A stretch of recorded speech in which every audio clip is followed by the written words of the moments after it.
Olá pessoal, estou gravando esse material aqui para disponibilizar no portal.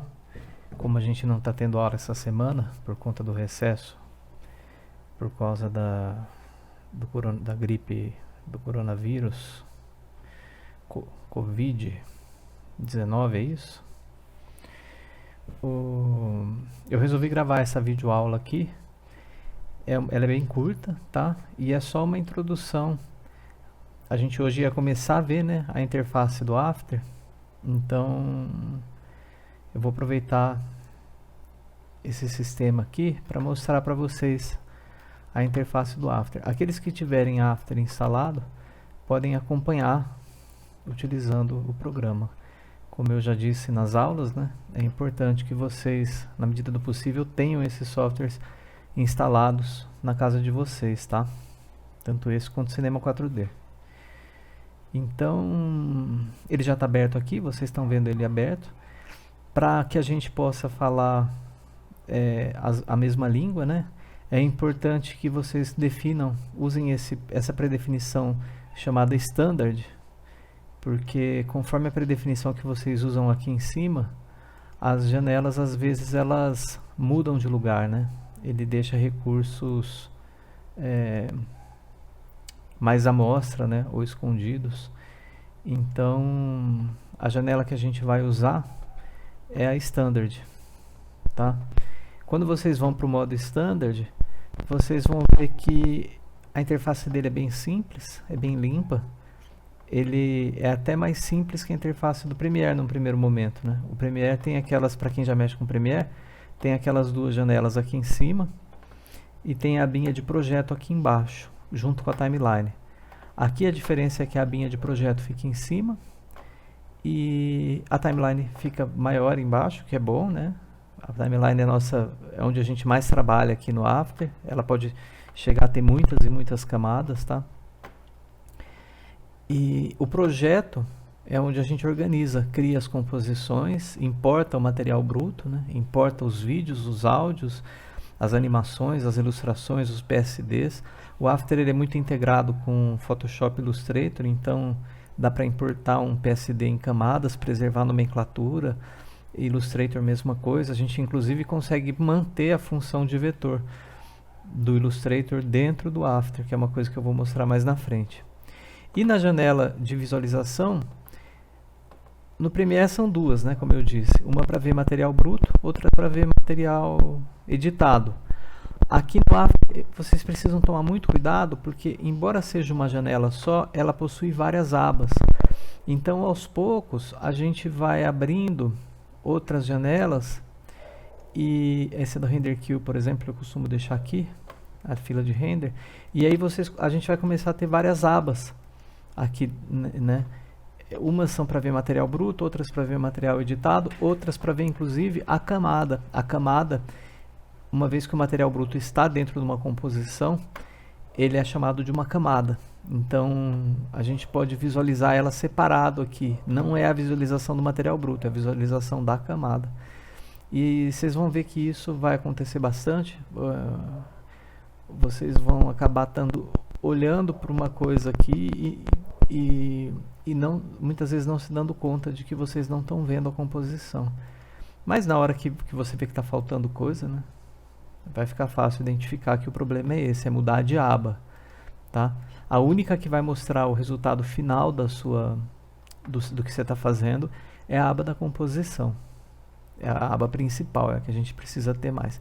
Essa do Render Queue, para quem ficou em dúvida, eu abri aqui, ó, Window Render Queue, mas agora eu vou fechar porque ele não interessa pra gente. É que eu costumo trabalhar com ele aqui do lado, em cima, tá? Tem gente que deixa ele aqui embaixo, onde ele estava. Bom, então para começar, o After, diferente do Premiere, ele abre, né, sem você precisar ter criado nenhum projeto. Só que ele não faz nada enquanto você não cria uma composição. Não tem muito o que fazer. Até a timeline ela fica desativada, a linha do tempo, até você criar uma composição. A gente pode criar uma composição a partir de um vídeo, o que é altamente recomendado quando você vai trabalhar com vídeo. Por quê? Porque aí ele vai preservar as características do vídeo, né? Vou ver se eu tenho um vídeo aqui. mas não importa na verdade, porque a gente não vai trabalhar com isso agora.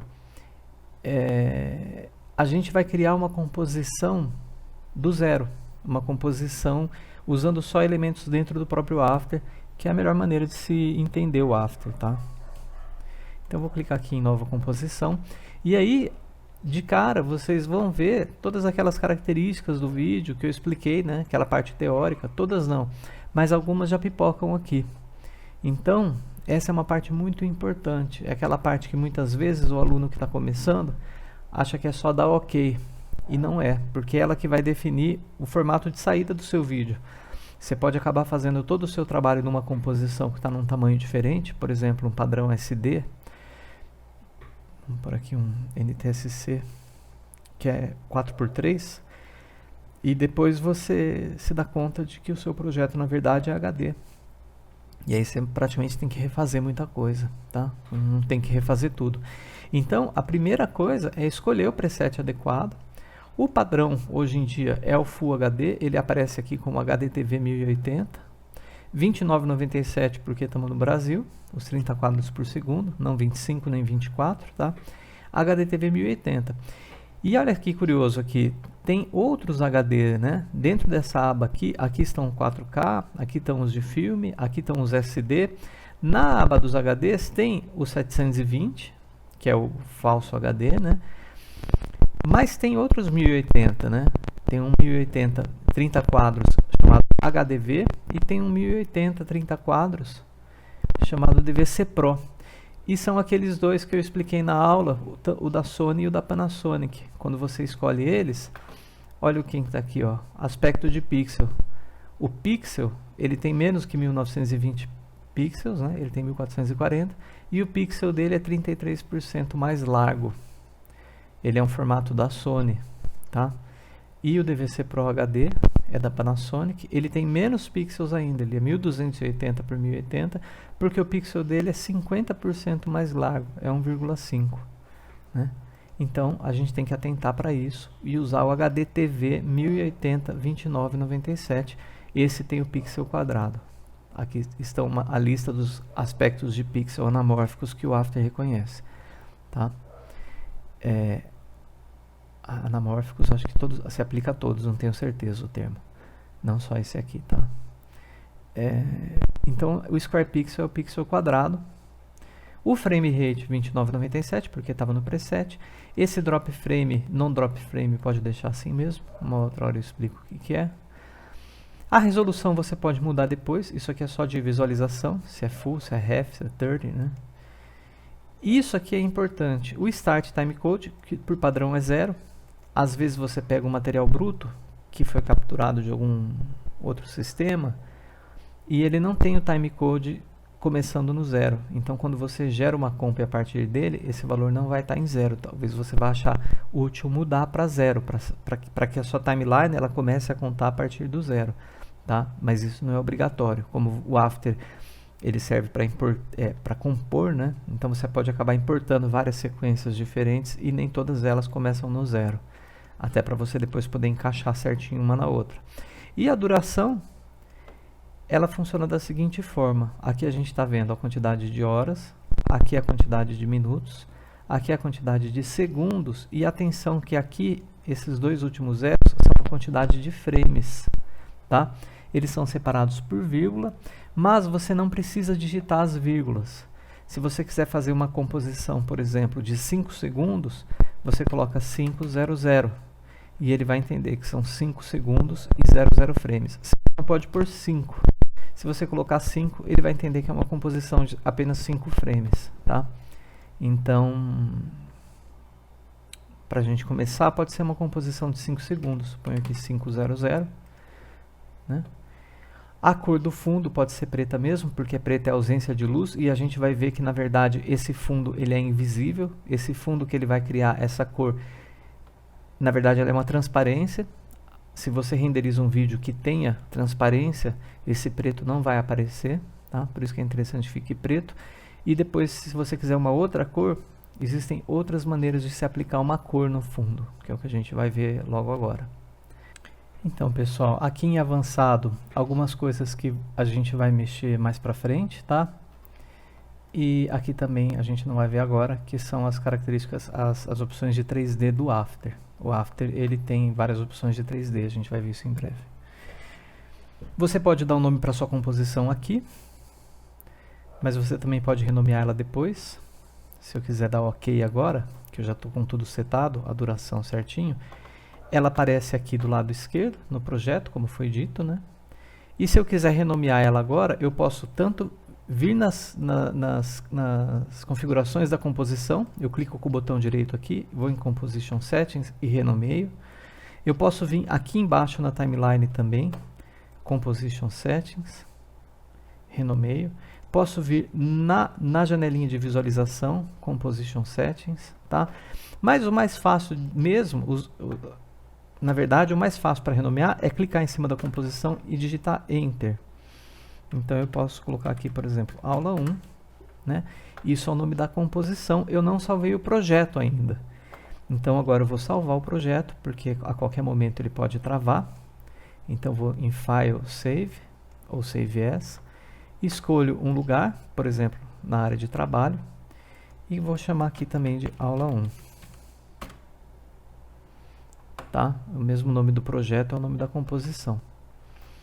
E agora eu tenho uma timeline. Eu tenho uma timeline e ela não tem nada ainda. Só o que eu estou vendo é o fundo preto. Que, de fato, como eu disse, não é preto. Já vou mostrar para vocês. Tem um botãozinho aqui embaixo que quando eu clico nele, ele alterna entre visualizar o que de fato existe e o que não existe, né? Ele está me mostrando que isso aqui é uma transparência e é lógico que ela só vai aparecer se eu estiver exportando um vídeo que tenha suporte à transparência, tá? Não é o caso de um MP4, mas é o caso de um MOV, de um AVI, muitas vezes, que vai ter esse suporte à transparência. Bom, então a nossa composição foi criada.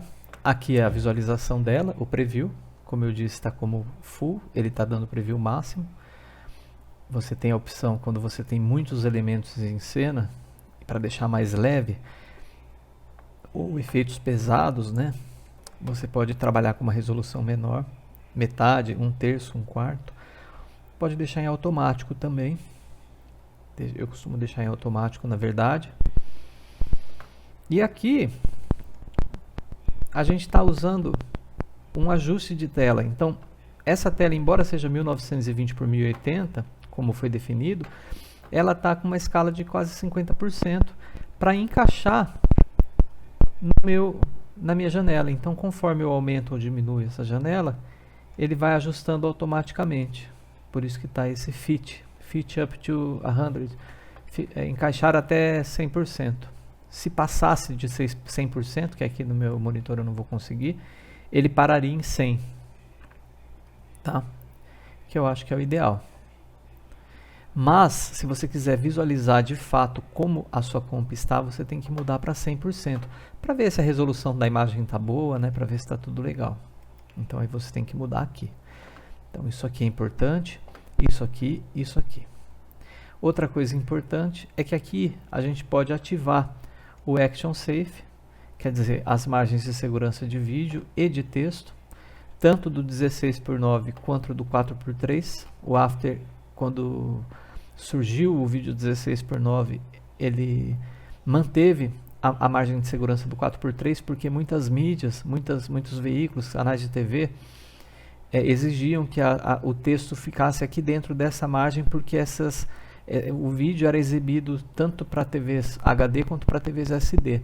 Isso aqui tende a assumir essas duas margens de dentro, do 4:3, mas elas ainda existem ainda. Essa aqui é a versão do After 2019, tá? Não é o 2020 igual tá lá na faculdade. Mas eu acho que o 2020 também ainda tem essas linhas aqui. Então vocês podem ativar ou desativar por aqui o Action Safe, o Title Safe. Eu recomendo deixar sempre ligado, tá? Para vocês terem essa margem de segurança de texto, de vídeo. Ela ainda é importante, principalmente se é um material que vai para a TV. Se é um material que é para a internet, não é tão relevante. Mas se é um material que vai para a TV, é importante respeitar isso aqui.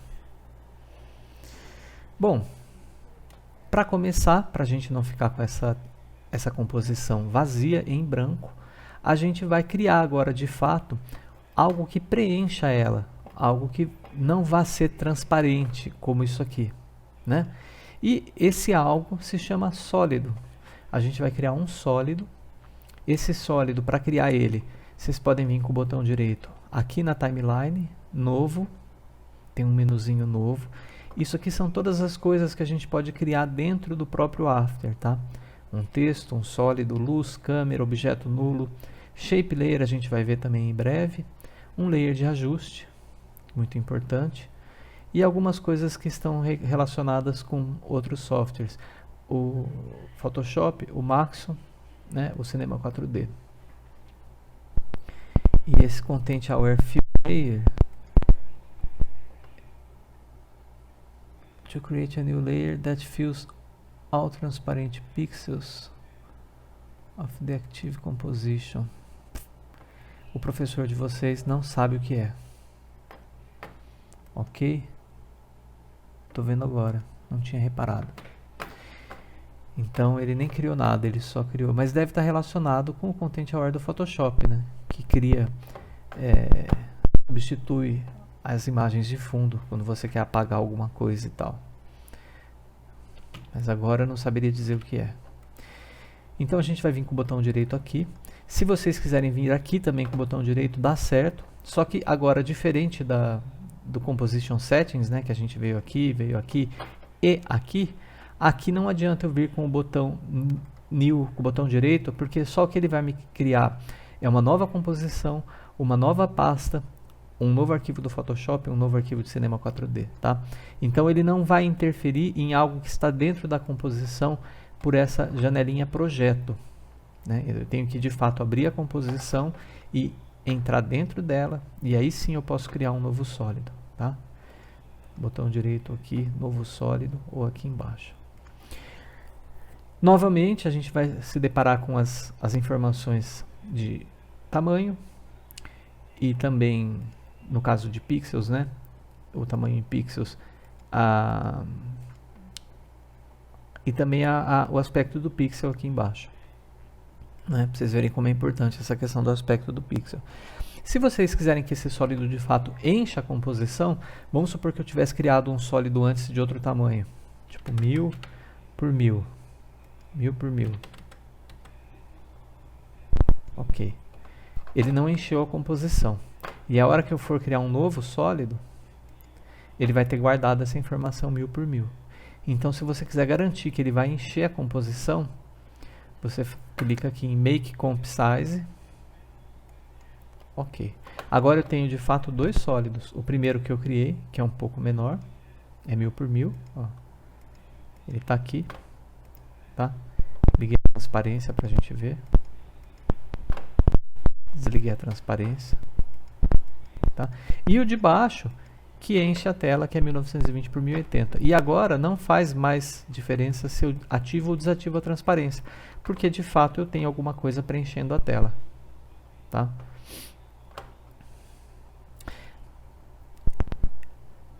Esse sólido menor aqui, eu vou deletar por enquanto. Para deletar, você clica na camada e delete. Tá? Não tem erro. O sólido maior, que está com esse nome, eu não dei nome para eles, né? Então, mesma coisa, se eu quiser nomear agora, vamos supor, eu tenho essa mania.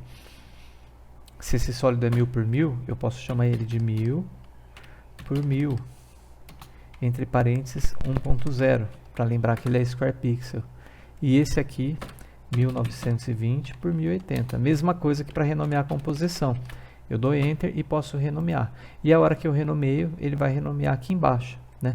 Então, aqui já dá para vocês entenderem a relação que existe entre um objeto bruto, um material bruto, e um material na composição. Eu posso reutilizar esse sólido várias vezes. Se eu tiver mais composição, se eu tiver uma outra composição, Comp 1, e quiser usar esses sólidos, é só arrastar para cá. Tá? Eu posso reutilizar eles. Mas eu vou deletar essa composição. Para deletar a composição, mesma coisa. Clico aqui, delete. Você tem certeza? Tenho. Tá? Então, o que eu quero mostrar agora para vocês é que toda camada que existe nessa composição, toda camada, ela vai ter só uma retificação. Toda camada que contém a imagem, não serve camada de áudio, tá? Toda camada de imagem, ela vai ter obrigatoriamente esse menuzinho aqui, ó. Isso aqui é uma flechinha. Quando eu clico aqui, ele vira. Ele tem esse menuzinho chamado Transforme, transformar. E aqui dentro existem 5 propriedades que são as propriedades fundamentais do After. A maior parte da animação que a gente vai fazer esse semestre, o Motion, é utilizando essas propriedades, tá? E que propriedades são essas? Ponto de ancoragem, posição, escala, rotação e opacidade. Ponto de ancoragem, grosso modo, é essa bolinha aqui. Essa bolinha, ela está exatamente no centro da camada. Ela está no centro da composição, como a composição é do tamanho da camada, né? Ela está no centro da camada, quer dizer, ao contrário. Ela está no centro da camada, como a composição é do tamanho a camada é do tamanho da composição, ela acaba estando no centro da composição também. Mas se eu desloco essa camada, ela vai junto, ó. Essa bolinha, ela indica o centro, né? Então, tudo que eu fizer aqui, quando eu mexo na escala, por exemplo, desse objeto, dessa camada, se eu clico aqui e arrasto, eu cliquei e arrastei, mas eu também posso clicar e digitar um valor, tipo 25% de escala. Ele vai escalonar em relação ao anchor point, tá? Se eu rotaciono, ele vai rotacionar em relação ao anchor point, certo? Então, esse anchor point, ele é tão importante quanto a posição. A posição, ela é a posição do anchor point.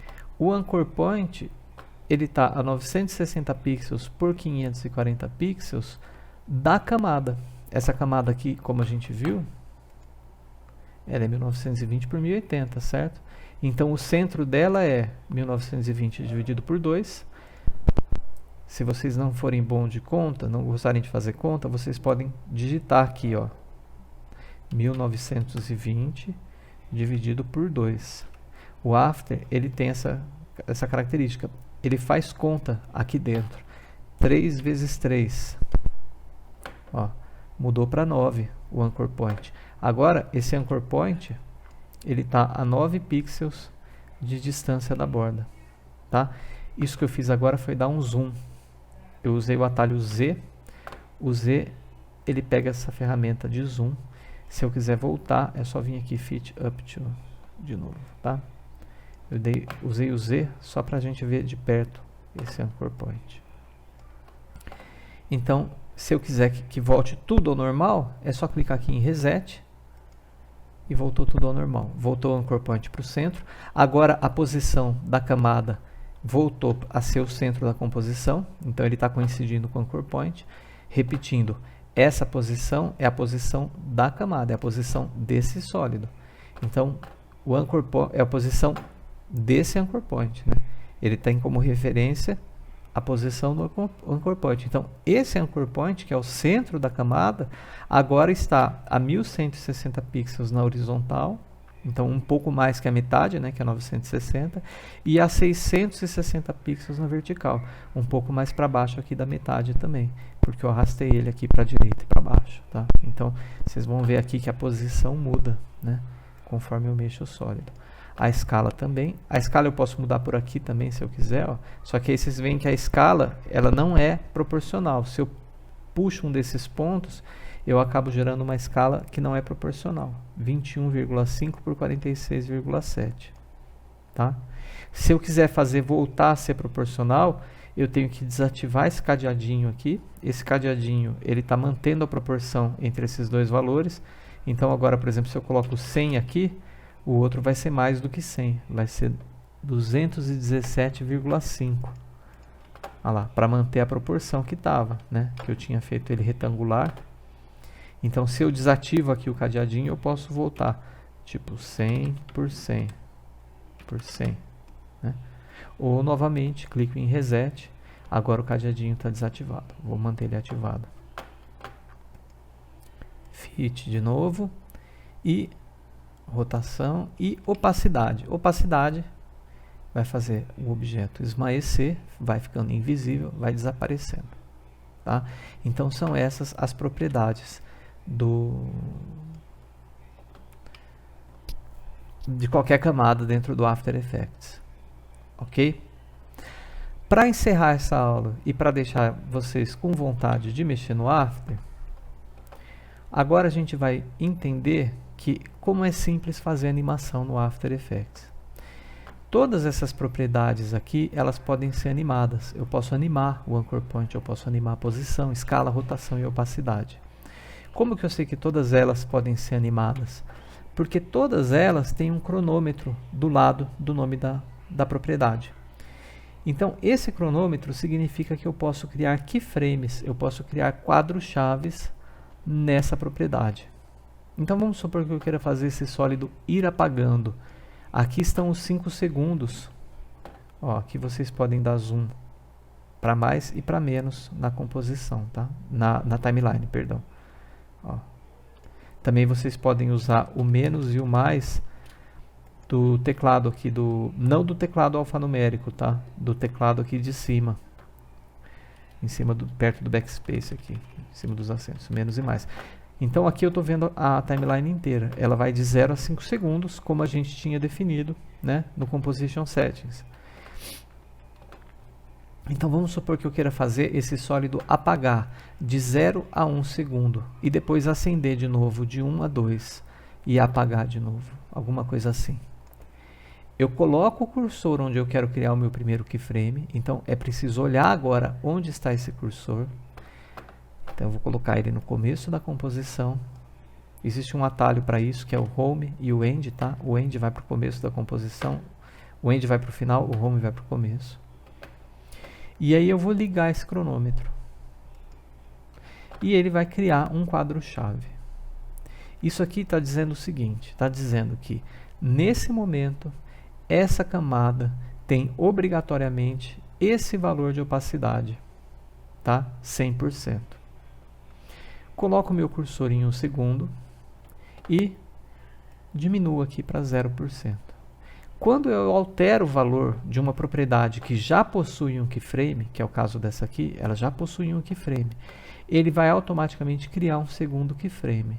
Desde, é lógico, de que meu cursor não esteja sobre um keyframe já existente. Aqui, por exemplo, o meu cursor está em cima desse keyframe. Se eu mudo o valor, ele vai atualizar o valor desse keyframe. Tá? Ele não criou outro. Mas se eu mudo o cursor de lugar, ele vai criar um novo keyframe. Então eu posso ir criando keyframes simplesmente mudando meu cursor de lugar e alterando o valor. E aqui no final, vou colocar 0 de novo. Volto para o começo da composição. Posso usar a barra de espaço? Posso. Reparem que aqui ele não apagou completamente, porque eu mudei o valor desse keyframe àquela hora. Então ele está indo de 0 a 40%, mais ou menos. Aliás, de 100 a 40, depois volta para 100, voltou para 100, vai para 0, voltou para 100, vai para 0, e ele retorna, dá esse pulo, porque não está em loop. Esse valor aqui do final é diferente do valor do começo. Se fossem valores iguais, ele estaria em loop.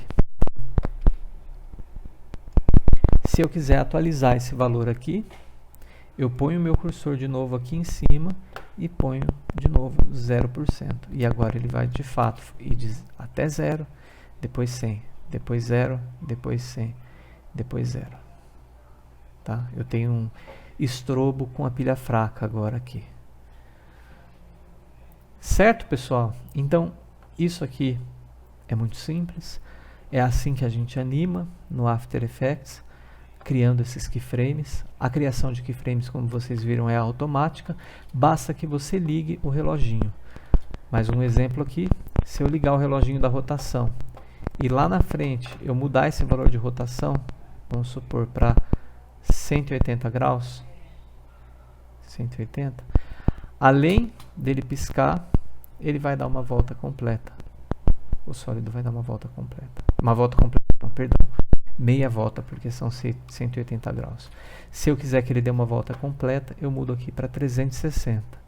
E aí eu vou reparar que ele vai zerar o grau, quer dizer, 360 equivale a 0 graus, só que ele está me indicando que ele deu uma volta completa. Então, um ciclo e 0 graus. Se eu der mais uma volta, ele vai até 360.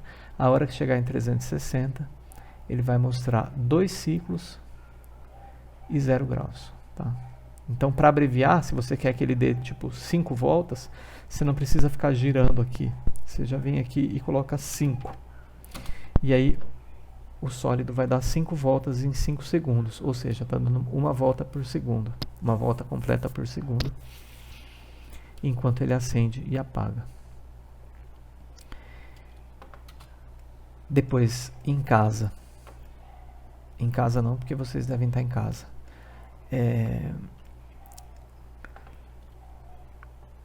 Eu vou pedir para que vocês façam como exercício a criação de uma composição, a criação de um sólido e a animação desse sólido. Vocês vão animar ele como vocês acharem melhor. Se quiserem keyframear a posição, se quiserem keyframear a escala, além de rotação e opacidade, como eu fiz aqui, fiquem à vontade. Animem ele, posição. Se quiserem mudar o anchor point, pode ser interessante. Por quê? Estou mudando o valor do anchor point aqui. Por que pode ser interessante? Porque você consegue fazer a escala em relação ao anchor point e a rotação ela passa a ser em relação ao anchor point. Então agora esse sólido ele está gerando em relação ao anchor point. Tá? Um jeito mais fácil de mover o anchor point, vou resetar tudo aqui. Resetei. Aliás, vou deletar os keyframes. Como que eu faço para deletar os keyframes? Basta clicar no reloginho de novo. É uma coisa que quem está começando a mexer às vezes se confunde. E acaba, toda vez que vai criar um keyframe, clica no relógio. Só que na verdade quando você clica no relógio, você está desativando as propriedades, a propriedade de animação, a capacidade daquela propriedade ser animada, né? Então quando você clica no relógio de novo, é um cronômetro isso aqui, tá, gente? Você acaba deletando todos os keyframes. Aí eu reseto de novo. E a ferramenta que eu ia falar para mudar o anchor point é o Y, tá? O Y vocês conseguem mover o anchor point de lugar. E é isso, tá? E o restante fica para semana que vem. Semana que vem a gente vai ver um pouco mais sobre a animação de keyframes e vai ver que esses keyframes eles podem ter uma variação de velocidade. Eles não precisam ser lineares. Não vou me estender mais, senão ninguém vai assistir isso aqui até o final. Vou criar um fórum lá no portal e gostaria que vocês, além de dúvidas, colocassem comentários, tá? E dissessem se funcionou, se não funcionou, se deu para aprender alguma coisa ou não, tá? Por favor, façam isso. Façam também esse trabalho que eu pedi. Me mandem, tá? Que é uma maneira de eu saber quem que está acompanhando. E é importante, lógico, mexer para poder aprender. Espero que a gente possa se ver em breve, numa aula presencial. E é isso. Obrigado para todo mundo e bom descanso para todos. E bons estudos, na verdade.